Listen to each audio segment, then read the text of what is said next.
The Jungle Book by Rudyard Kipling. Hello, this is Richard, and I'm going to be reading from the famous Mowgli chapters from The Jungle Book by Rudyard Kipling. They tell the tale of a child who was brought up by wolves in the Indian jungle, and may even be based, rather loosely, on some real-life tales of wolf kids. If you've ever seen the film by Disney, you will know that Mowgli's great enemy is Shere Khan, the lame, man-eating tiger. I'm going to be breaking up the text into episodes of about 15 minutes each. Otherwise, these are the wonderful words that flowed from the pen of Rudyard Kipling. And I'm delighted to dedicate the first part to Story Nori's listener, Mira in Malta, who supports us on Patreon. Part 1. Mowgli's Brothers. It was 7 o'clock of a very warm evening in the Seeonee Hills when Father Wolf woke up from his day's rest, scratched himself, yawned, and spread out his paws, one after the other, to get rid of the sleepy feeling in their tips. Mother Wolf lay with her big grey nose dropped across her 4 tumbling, squealing cubs, and the moon shone into the mouth of the cave where they all lived. "Ah," said Father Wolf, "it is time to hunt again." He was going to spring downhill when a little shadow with a bushy tail crossed the threshold and whined, "Good luck go with you, O chief of the wolves, and good luck and strong white teeth go with noble children, that they may never forget the hungry in this world." It was the jackal, Tabaki, the dish licker. And the wolves of India despise Tabaki because he runs about making mischief and telling tales and eating rags and pieces of leather from the village rubbish heaps. But they are afraid of him too, because Tabaki, more than anyone else in the jungle, is apt to go mad. And then he forgets that he was ever afraid of anyone and runs through the forest biting everything in his way. Even the tiger runs and hides when little Tabaki goes mad. For madness is the most disgraceful thing that can overtake a wild creature. We call it hydrophobia, but they call it dewani, the madness. And run. "Enter then and look," said Father Wolf stiffly. "But there is no food here." "For a wolf, no," said Tabaki. "But for so mean a person as myself, a dry bone is a good feast. Who are we, the Gilderlog," the jackal people, "to pick and choose?" He scuttled to the back of the cave, where he found the bone of a buck with some meat on it, and sat cracking the end merrily. "All thanks for this good meal," he said, licking his lips. "How beautiful are the noble children! How large are their eyes! And so young, too!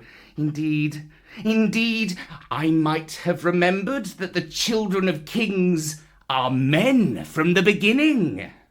Now, Tabaki knew as well as anyone else that there is nothing so unlucky as to compliment children to their faces. It pleased him to see Mother and Father Wolf look uncomfortable. Tabaki sat still, rejoicing in the mischief that he had made, and then he said spitefully, "Shere Khan, the big one, has shifted his hunting grounds. He will hunt among these hills for the next moon. So he has told me." Shere Khan was the tiger who lived near the Waingunga River, 20 miles away. "He has no right," Father Wolf began angrily. "By the law of the jungle, he has no right to change his quarters without due warning. He will frighten every head of game within 10 miles, and I have to kill for 2 these days." His mother did not call him Lungri, the lame one, for nothing. said Mother Wolf quietly. "He has been lame in one foot from his birth. That is why he has only killed cattle. Now the villagers of Waingunga are angry with him, and he has come here to make our villagers angry. They will scour the jungle for him when he is far away, and we and our children must run when the grass is set alight. Indeed, we are very grateful to Shere Khan." "Shall I tell him of your gratitude?" said Tabaki. "Out!" snapped Father Wolf. "Out and hunt with thy master. Thou hast done harm enough for one night." "I go," said Tabaki quietly. "Ye can hear Shere Khan below in the thickets. I might have saved myself the message." Father Wolf listened, and below in the valley that ran down to a little river, he heard the dry, angry, snarly, sing-song whine of a tiger who has caught nothing and does not care if all the jungle knows it. "The fool!" said Father Wolf. "To begin a night's work with that noise! Does he think that our buck are like his fat Waingunga bullocks?" "Shh! It is neither bullock nor buck he hunts tonight," said Mother Wolf. "It is man." The whine had changed to a sort of humming purr that seemed to come from every quarter of the compass. It was the noise that bewilders woodcutters and gypsies sleeping in the open, and makes them run sometimes into the very mouth of the tiger. "Man?" said Father Wolf, showing all his white teeth. "Faugh! Are there not enough beetles and frogs in the tanks that he must eat man? And on our ground, too. The law of the jungle, which never orders anything without a reason, forbids every beast to eat man, except when he is killing to show his children how to kill. And then he must hunt outside the hunting grounds of his pack or tribe. The real reason for this is that man-killing means, sooner or later, the arrival of men on elephants with guns, gongs, rockets and torches. Then everybody in the jungle suffers. The reason that beasts give among themselves is that man is the weakest and most defenceless of all living things, and it is unsportsmanlike to touch him. They say too, and it is true, that man-eaters become mangy and lose their teeth. The purr grew louder and ended in the full-throated roar of the tiger's charge. Then there was a howl, an untigerish howl from Shere Khan. "He has missed," said Mother Wolf. "What is it?" Father Wolf ran out a few paces and heard Shere Khan muttering and mumbling savagely as he tumbled about in the scrub.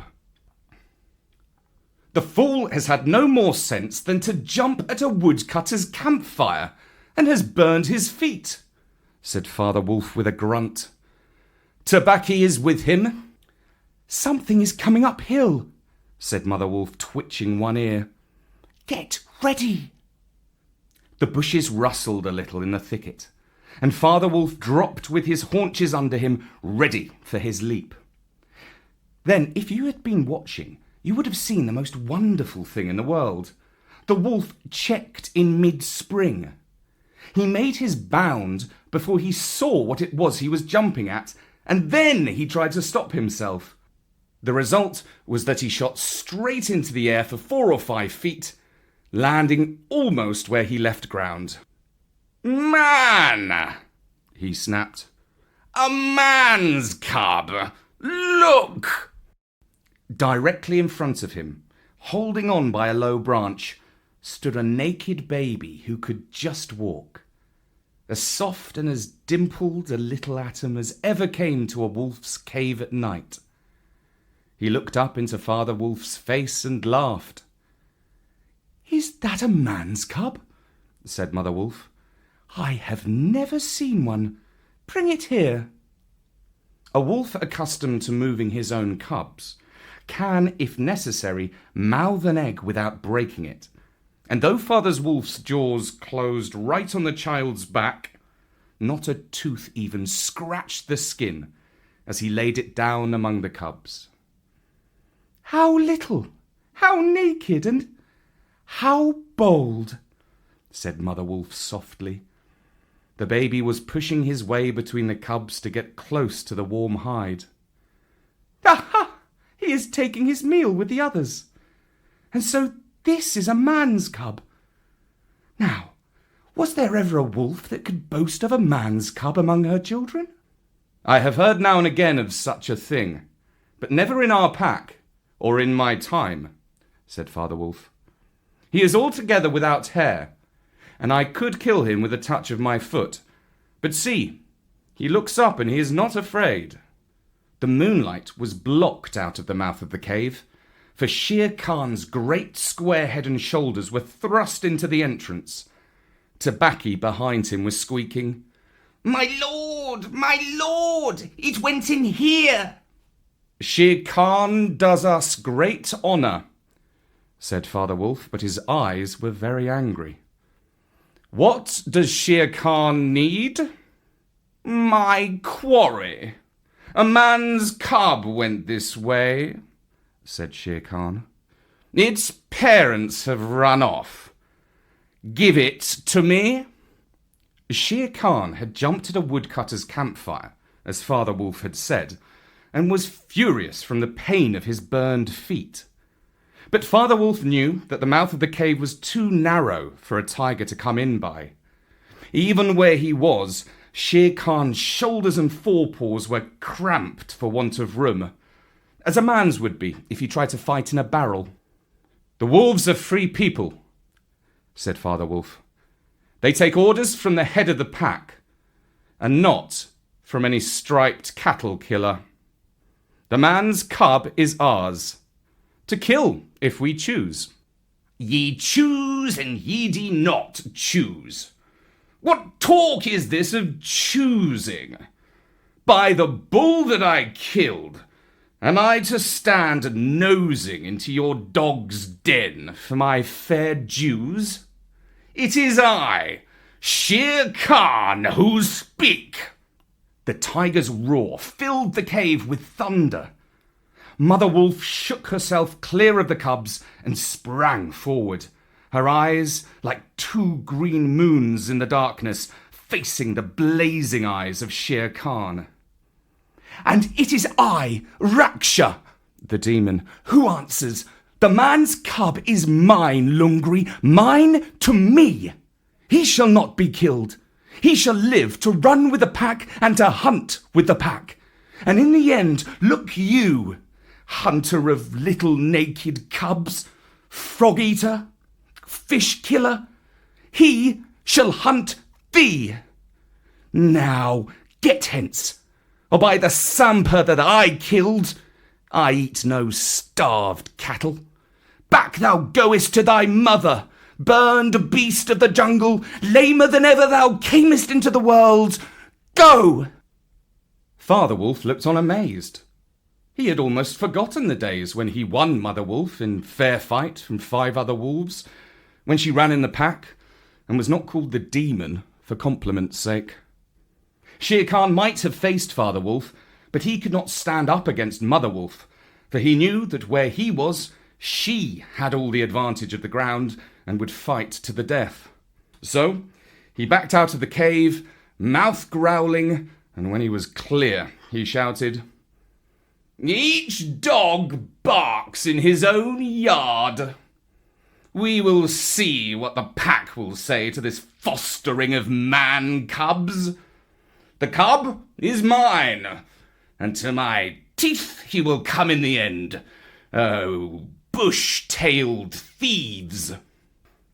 Mother Wolf threw herself down, panting among the cubs, and Father Wolf said to her gravely, "Shere Khan speaks this much truth. The cub must be shown to the pack. Wilt thou still keep him, mother?" "Keep him?" she gasped. He came naked by night, alone and very hungry, and yet he was not afraid.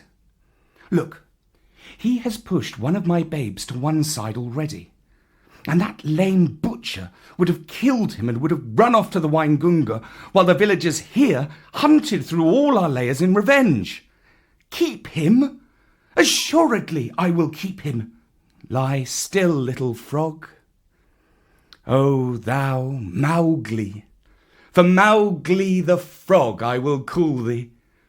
The time will come when thou wilt hunt Shere Khan, as he has hunted thee. But what will our pack say? Said Father Wolf. The law of the jungle lays down very clearly that any wolf may, when he marries, withdraw from the pack he belongs to. But as soon as his cubs are old enough to stand on their feet, he must bring them to the pack council, which is generally held once a month at full moon, in order that the other wolves may identify them. After that inspection, the cubs are free to run where they please, and until they have killed their first buck, no excuse is accepted if a grown wolf of the pack kills one of them. The punishment is death where the murderer can be found. And if you think for a minute, you will see that this must be so. And that is the end of the first part of The Jungle Book by Rudyard Kipling. I will be back very soon with the next section, when we shall find out what happens when Father Wolf takes Mowgli before the council of the Wolf Pack.